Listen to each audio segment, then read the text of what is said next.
Bạn có bao giờ tưởng tượng được một người phụ nữ gầy gò ốm yếu chỉ nặng vỏn vẹn 40 kg làm thế nào có thể khiến gã chồng vũ phu nặng tới 100 kg bốc hơi một cách bí ẩn?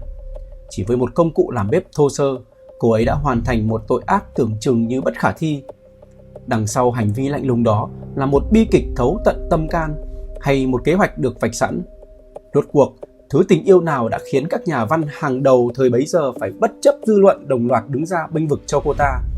Và đây là câu chuyện gì mà lại được chuyển thể vô số lần thành tiểu thuyết và phim ảnh? Bạn hãy đồng hành cùng Trùm Tra Án đến tận những phút cuối cùng của video ngày hôm nay nhé.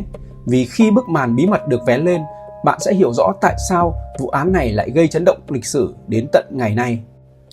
Xin chào mọi người, Trùm Tra Án đã có mặt rồi đây. Có thể bạn đã nghe vụ án này ở đâu đó, hoặc cũng có thể bạn chưa bao giờ nghe qua. Nhưng mình hy vọng bạn sẽ lán lại đến cuối cùng để cùng Trùm Tra Án khám phá sự khác biệt trong câu chuyện ngày hôm nay.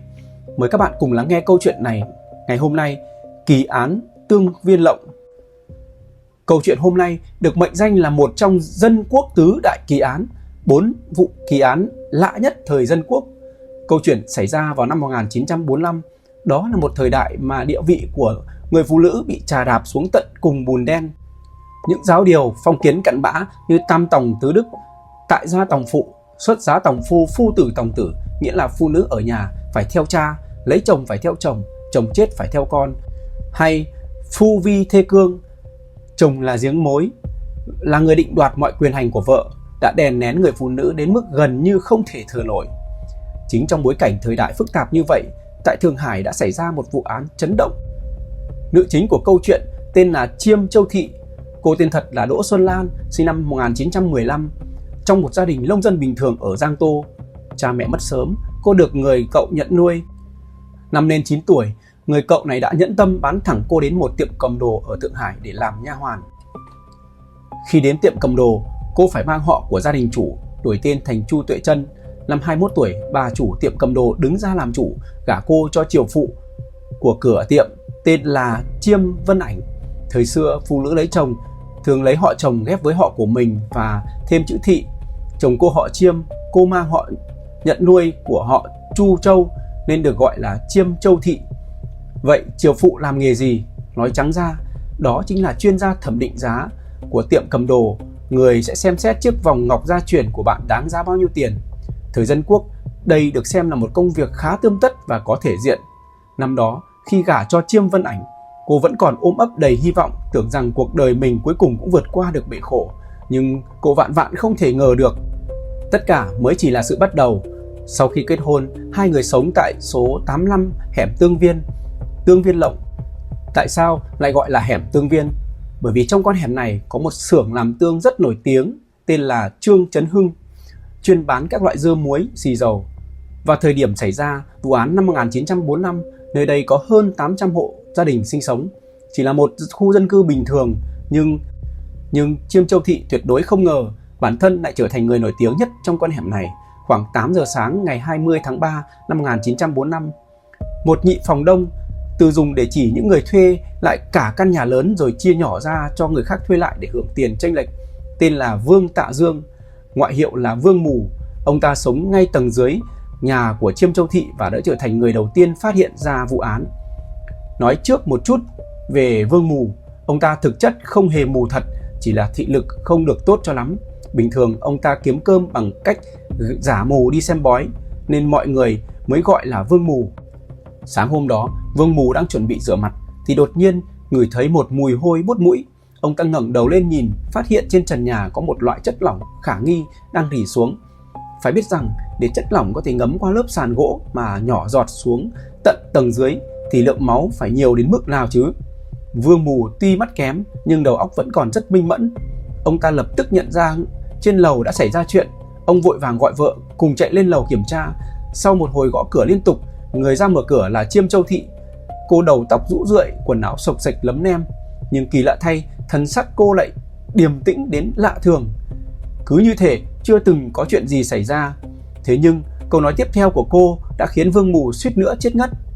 Chiêm to xác đã bị tôi xử lý rồi, nằm trong vali da ấy. Lời này được thốt ra một cách nhẹ như mây bay. Điều kỳ dị hơn nữa đó chính là Chiêm Châu Thị hoàn toàn không hề có ý định bỏ trốn. Cô cứ thế ngồi đợi trong phòng, dường như đang cố tình chờ người đến bắt mình vậy. Vương Mù cuống cuồng đi báo cảnh sát. Khi cảnh sát ập đến hiện trường, Chiêm Châu Thị đã thay một bộ sườn xám sạch sẽ, ngồi ngay ngắn trên ghế, thành thật khai báo toàn bộ sự việc đã xảy ra. Ngay sau đó, kết quả khám nghiệm hiện trường đã khiến tất cả mọi người phải chết lặng. Thi thể của người chồng Chiêm Vân Ảnh đã bị xử lý, chứa trong vài chiếc vali da, và công cụ để gây án chỉ là một con dao phay làm bếp bình thường. Vậy tại sao Chiêm Châu Thị lại làm như vậy? Hai vợ chồng họ rốt cuộc có thâm thù đại hận gì? Tiếp theo, Trùm Tra Án và bạn hãy cùng tìm hiểu sơ qua về một chút về người chồng của Chiêm Châu Thị, Chiêm Vân Ảnh. Chiêm Vân Ảnh là người An Huy. Năm đó hắn 31 tuổi, cao 1m85, nặng hơn 100 kg, mang ngoại hiệu là Chiêm To Xác. Hắn làm học việc trong tiệm cầm đồ từ nhỏ, sau này leo lên được chức chiều phụ, cũng coi như là một nhân vật có máu mặt. Đối với một người phụ nữ phải đi làm nha hoàn từ năm 9 tuổi, có thể gả cho một người đàn ông thành đạt như vậy, thực sự được coi là chim sẻ hóa phượng hoàng. 2 tháng đầu tân hôn có thể nói là khoảng thời gian hạnh phúc hiếm hoi trong cuộc đời của Chiêm Châu Thị, nhưng ngày vui ngắn chẳng tày gang.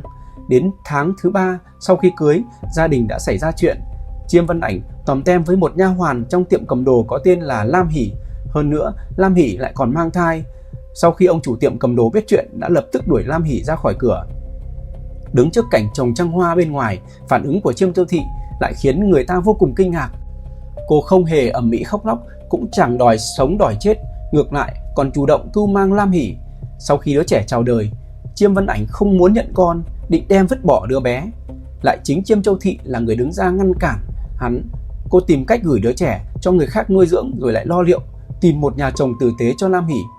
Thu xếp ổn thỏa chuyện của Lam Hỷ xong xuôi, Chiêm Châu Thị vốn tưởng rằng cuộc sống cuối cùng cũng có thể trở lại quỹ đạo bình thường, nhưng cô đã quá ngây thơ. Rất nhanh sau đó, đòn đả kích thứ hai đã ập tới.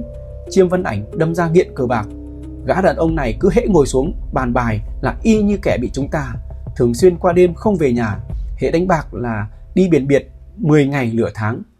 Chí mạng hơn là hắn nhanh chóng đánh mất luôn công việc ở tiệm cầm đồ, bởi vì sau khi ông chủ tiệm phát hiện ra hắn nghiện cờ bạc, đã lập tức sa thải hắn. Ông chủ trong lòng quá hiểu rõ, kẻ nghiện cờ bạc tuyệt đối không thể chạm vào đồ vật có giá trị, bởi vì sớm muộn gì chúng cũng sẽ dám thủ tự đạo, đó là ăn cắp chính đồ do mình trông coi. Kẻ thất trí Chiêm Vân Ảnh không những không tự kiểm điểm bản thân mà còn lao vào cờ bạc điên cuồng hơn trước. Toàn bộ tiền tiết kiệm trong nhà đều bị hắn nướng sạch sành xanh, đồ đạc có giá trị cũng bị đem đi cầm đồ hết, không còn thu nhập. Trong nhà thường xuyên rơi vào cảnh đứt bữa. Chiêm Châu Thị muốn ra ngoài làm việc để kiếm tiền phụ cấp gia đình. Cô nhờ vả các mối quan hệ và xin được một công việc tại xưởng dệt sợi. Tuy đồng lương ít ỏi nhưng ít ra vẫn có thể lấp đầy cái bụng đói. Kết quả là Chiêm Vân Ảnh kiên quyết không đồng ý. Tại sao ư? Vì vấn đề ở thể diện. Ở thời đại đó, vợ đi làm ra tiền cũng đồng nghĩa với việc thông báo cho cả thế giới biết rằng thằng đàn ông này là đồ vô dụng, không nuôi nổi vợ. Không dừng ở lại đó, gã Chiêm Vân Ảnh này còn phỏng đoán với tâm địa ác ý, nói rằng Chiêm Châu Thị đòi ra ngoài đi làm thực chất chỉ để câu dẫn đàn ông hoang. Và thế là những trận tấn công gia đình bắt đầu trút xuống. Hai người kết hôn 9 năm, Chiêm Châu Thị đã phải sống trong sự đọa đầy tàn nhẫn như thế đó. Cô không được đi làm, không được ra khỏi cửa, thậm chí không được phép nói thừa dù chỉ là một câu. Trong nhà thường xuyên rơi vào cảnh đứt bữa. Cô chỉ có thể lay lắt sống qua ngày nhờ vào sự tiếp tế của những người hàng xóm. Vào lúc tuyệt vọng nhất, cô đã chọn cách làm điều dại dột. Tháng 10 năm 1944, cô sử dụng một chai thuốc sát trùng với ý định chấm dứt tất cả bi kịch này. May mắn thay, hàng xóm đã kịp thời phát hiện và đưa cô đến bệnh viện Đồng Nhân cấp cứu để giành lại mạng sống. Nhưng dù mọi chuyện đã đi đến ranh giới sinh tử, Chiêm Vân Ảnh vẫn không hề mảy may có nửa điểm hối cải. Và đâu là giọt nước tràn ly đánh gục hoàn toàn giới hạn chịu đựng của Chiêm Châu Thị. Hôm đó, Chiêm Châu Thị đã cắn răng đề nghị xem món đồ có giá trị duy nhất còn lại trong nhà là chiếc tủ quần áo lớn, đi cầm đồ. Cô muốn đổi lấy chút tiền làm vốn, ra đầu phố bày một sạp hàng nhỏ bán món sườn xào bánh gạo. Sườn xào bánh gạo hay bài cốt niên cao là một món ăn vặt đường phố vô cùng nổi tiếng và đặc trưng của Thượng Hải, thể hiện khát khao mưu sinh bằng một công việc vô cùng bình dân lúc bấy giờ. Đây chính là con đường sống cuối cùng mà cô có thể nghĩ ra. Vậy phản ứng của Chiêm Vân Ảnh là gì? Hắn đã chửi rủa cô xối xả không thương tiếc, và thế là tia hy vọng le lói cuối cùng trong lòng Chiêm Châu Thị đã vỡ vụn hoàn toàn. Đêm khuya, ngày 19 tháng 3 năm 1945, Chiêm Vân Ảnh lại giống như mọi khi nướng mình vào sới bạc đến tận khuya khoắt. Tới 3 giờ sáng, hắn trở về nhà trong bộ dạng say khướt, cứ thế ngã vật ra giường để ngủ say như chết. Nhưng giấc ngủ này hắn đã vĩnh viễn không bao giờ có thể tỉnh lại được nữa. Và rốt cuộc chuyện kinh hoàng gì đã xảy ra trong đêm đó? Dựa theo lời khai của Vương Mù, người hàng xóm tầng dưới, vào khoảng hơn 6 giờ sáng, ông ta nghe thấy tiếng người kêu cứu. Phản ứng đầu tiên của ông lúc đó là ở đâu bị cháy vậy? Ông ta vội vàng gọi tên học việc dậy đi kiểm tra. Tên học việc quay lại bảo không có chuyện gì, chẳng có chỗ nào bốc cháy cả. Lúc đó Chiêm Châu Thị ở trên lầu đã nói vọng xuống rằng chẳng qua là người đàn ông trong nhà ta đang nói mớ lúc ngủ thôi. Nghe vậy, Vương Mù cũng tin sái cổ mà không mảy may nghi ngờ. Bây giờ mình và bạn hãy cùng sâu chuỗi lại dòng thời gian một chút. 3 giờ sáng, Chiêm Vân Ảnh về nhà ngủ. 6 giờ sáng có tiếng kêu cứu. 8 giờ sáng, vụ án máu lạnh đã bị phát giác. Nói cách khác, chỉ vỏn vẹn từ 3 đến 5 tiếng đồng hồ ngắn ngủi, Chiêm Châu Thị đã hoàn thành trọn vẹn toàn bộ quá trình xử lý. Lúc này, một nghi điểm khổng lồ đã xuất hiện. Chiêm Châu Thị cao chưa tới 1m60, cân nặng chỉ vỏn vẹn 40kg. Trong khi đó, Chiêm Vân Ảnh cao tới 1m85 và nặng hơn 100kg. Một người phụ nữ ốm yếu gầy gò, chỉ với một con dao phay làm bếp bình thường, liệu có thực sự tự mình hoàn thành được hàng loạt thao tác phức tạp và kinh khủng đến như vậy không? Chưa bàn đến yếu tố tâm lý của Chiêm Châu Thị vững vàng ra sao, chỉ tính riêng việc dùng một con dao phay bình thường, công việc này đòi hỏi một thể lực và sức bền khủng khiếp đến nhường nào. Quan trọng hơn, việc này cần phải có một kiến thức chuyên môn nhất định về cấu tạo cơ thể, phải biết rõ nên bắt đầu từ đâu, thao tác như thế nào. Vậy những kỹ năng đó, một người phụ nữ nội trợ bình thường từ đâu mà có? Chính những điểm đáng ngờ này đã khiến cảnh sát tin chắc mười mươi rằng đằng sau vụ án vẫn còn uốn khúc chưa được hé lộ.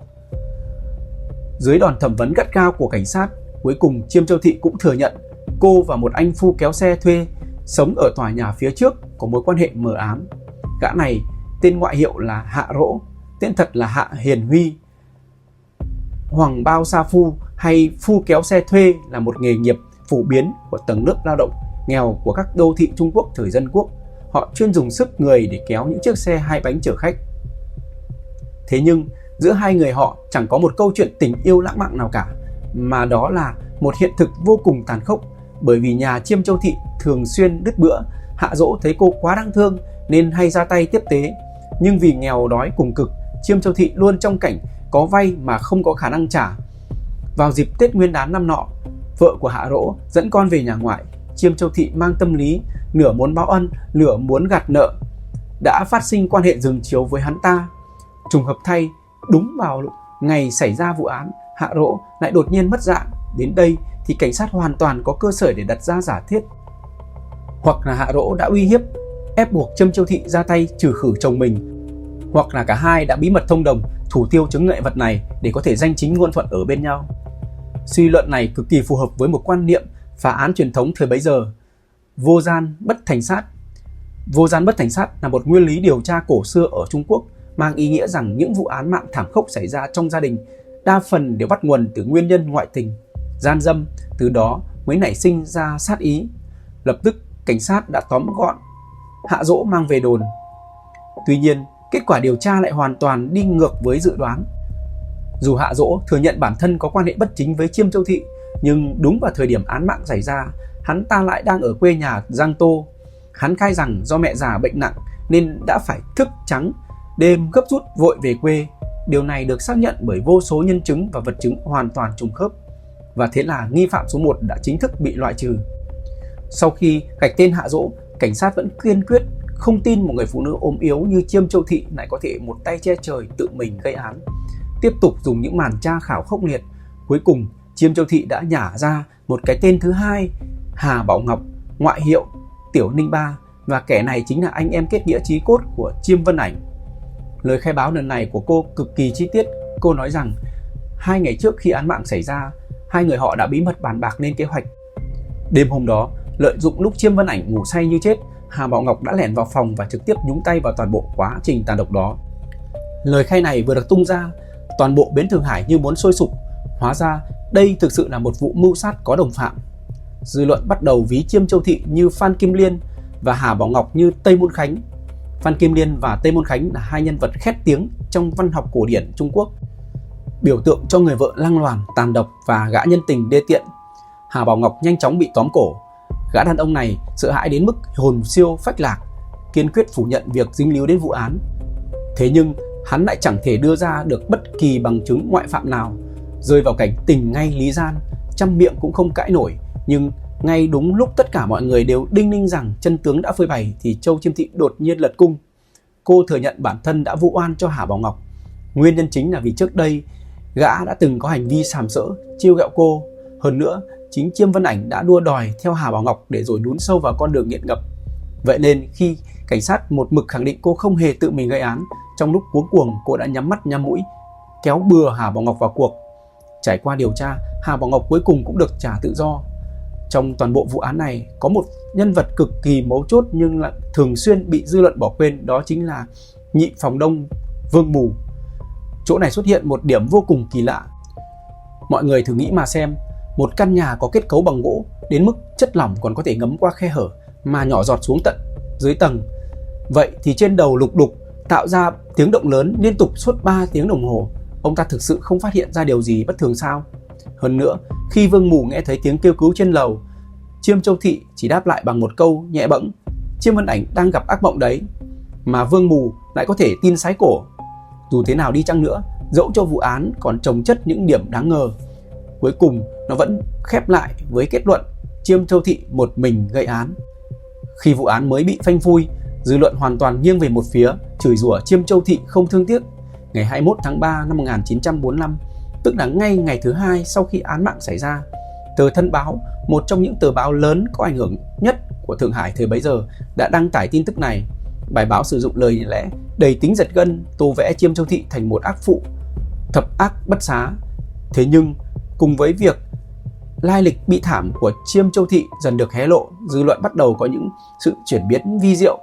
Thú vị hơn là sau khi bức ảnh chân dung của Chiêm Châu Thị được công bố, quần chúng nhân dân lại cảm thấy có chút thất vọng, bởi vì trước đó ai cũng đồn thổi cô ta là Phan Kim Liên thời hiện đại. Kết quả nhìn vào ảnh mới thấy đây chỉ là một phụ nữ nông thôn cực kỳ bình thường, hoàn toàn không khớp với trí tưởng tượng của mọi người về một mỹ nữ rắn độc. Tiếp theo, vụ án chính thức bước vào giai đoạn xét xử. Ngày 3 tháng 5 năm 1945, Tòa án địa phương Thượng Hải mở phiên tòa sơ thẩm. Thẩm phán hỏi cô tại sao ngay từ đầu không chọn cách ly hôn. Chiêm Châu Thị đáp rằng Chiêm Vân Ảnh kiên quyết không chịu ly hôn. Hắn còn tuyên bố sẽ đợi đến khi cô Hồng Hạnh xuất tường, từ nóng chỉ việc người vợ ngoại tình thì mới ly dị. Như vậy hắn sẽ tiết kiệm được một khoản tiền cấp dưỡng. Thẩm phán lại hỏi câu cuối: thế những phương pháp đáng sợ đó cô học từ đâu ra? Cô trả lời: học từ việc xem diễn kịch trên sân khấu. Vụ án rất nhanh đã có kết quả. Ngày 21 tháng 5, tòa án tuyên phạt Chiêm Châu Thị phạm trọng tội, chịu cực hình, tức án tử hình, tước đoạt quyền công dân vĩnh viễn, tịch thu một con dao phay làm tang vật. Phán quyết vừa được đưa ra, cả bến Thượng Hải như bùng nổ. Những người ủng hộ án tử thì cho rằng giết người đền mạng là đạo lý hiển nhiên, huống hồ lại còn sát hại chính chồng mình, bắt buộc phải trừng trị nghiêm khắc. Nhưng cũng có không ít người mang quan điểm hoàn toàn trái ngược. Họ cảm thấy Chiêm Châu Thị quả thực đã sai, nhưng dòng dã 9 năm trời bị tấn công đạ đầy, một người phụ nữ vốn dĩ lương thiện lại bị ép đến bước đường cùng này, lẽ nào lỗi lầm chỉ thuộc về một mình Chiêm Châu Thị? Trong đám đông, những người đứng ra lên tiếng bảo vệ Chiêm Châu Thị, người có tầm ảnh hưởng lớn nhất chính là nữ nhà văn Tô Thanh. Vậy Tô Thanh là nhân vật cỡ nào? Bà là một nữ nhà văn nổi tiếng tại Thượng Hải, tên tuổi sánh ngang với Trương Ái Linh, một trong những nữ nhà văn xuất chúng nhất văn học hiện đại Trung Quốc. Bà xuất thân từ một gia đình châm anh thế Việt, dám dũng cảm phá vỡ những gông cùm truyền thống, thực sự là một nhân vật mang tính huyền thoại.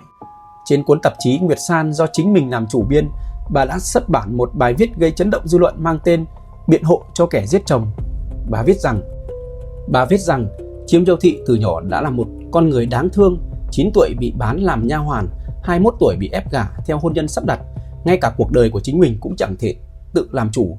Điều này có thể trách cô ấy được sao?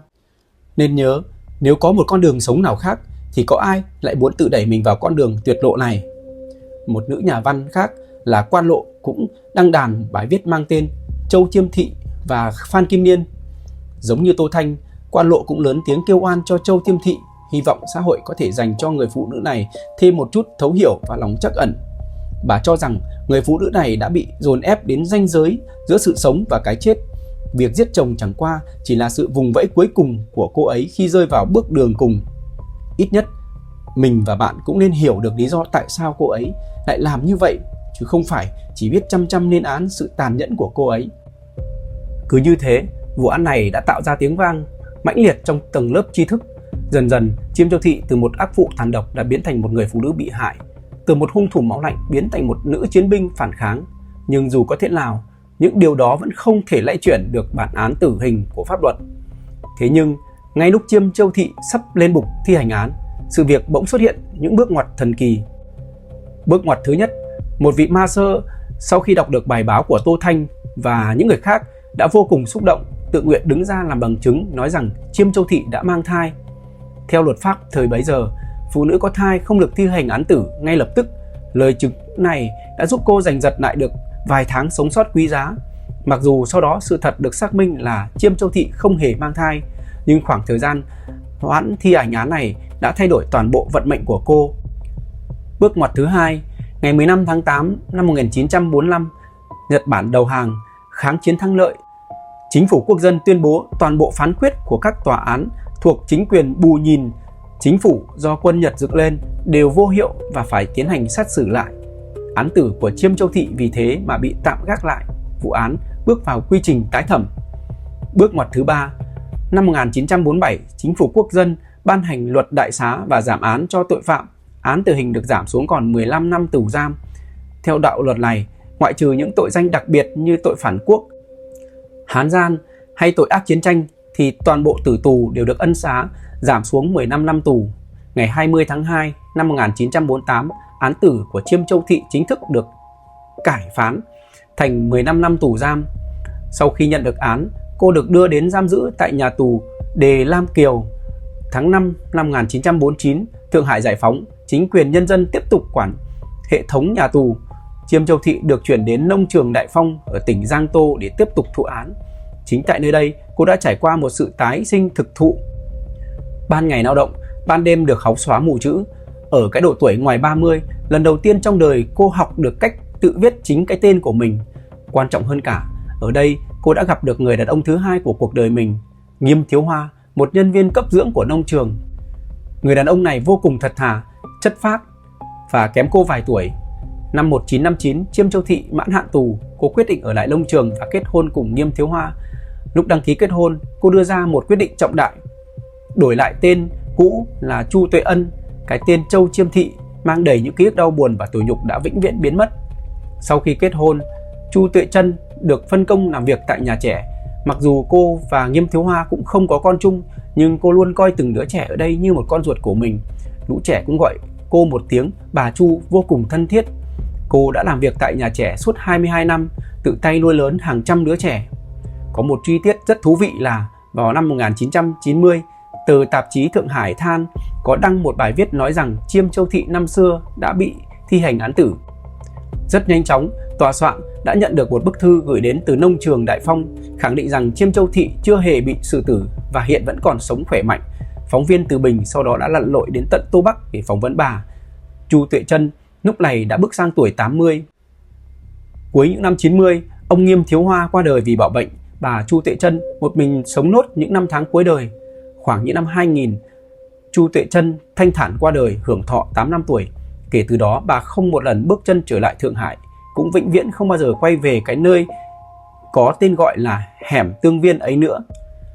Cuộc đời của Chu Tuệ Trân là một tấm gương phản chiếu sự giằng xé và những bi kịch bế tắc của vô số mảnh đời phụ nữ trong thời đại cũ. May mắn là thời đại đang không ngừng tiến bước, nhưng bất hạnh thay vẫn còn đó những góc khuất đang lặp lại, chỉ là chúng được che đậy bởi một vỏ bọc khác mà thôi. Cuối cùng, hy vọng rằng mọi sự bế tắc trong cuộc đời đều sẽ được thấu hiểu và mong cho phẩm giá của mọi sinh mệnh đều được chở che. Vâng, câu chuyện ngày hôm nay đến đây là kết thúc. Cảm ơn bạn đã xem hết video. Trong lúc dựng video có thể mình không tránh khỏi những lỗi nhỏ. Hy vọng bạn sẵn lòng thông cảm và tiếp tục ủng hộ kênh của Trùm Tra Án có thêm động lực hơn nữa. Nếu bạn thấy câu chuyện ngày hôm nay hấp dẫn, đừng ngần ngại để lại một lượt like, chia sẻ video này và đặc biệt hãy nhấn ngay vào nút đăng ký kênh cùng biểu tượng quả chuông thông báo bên cạnh. Nơi đây Chùm Tra Án xin chào và hẹn gặp lại bạn trong những kỳ án tiếp theo.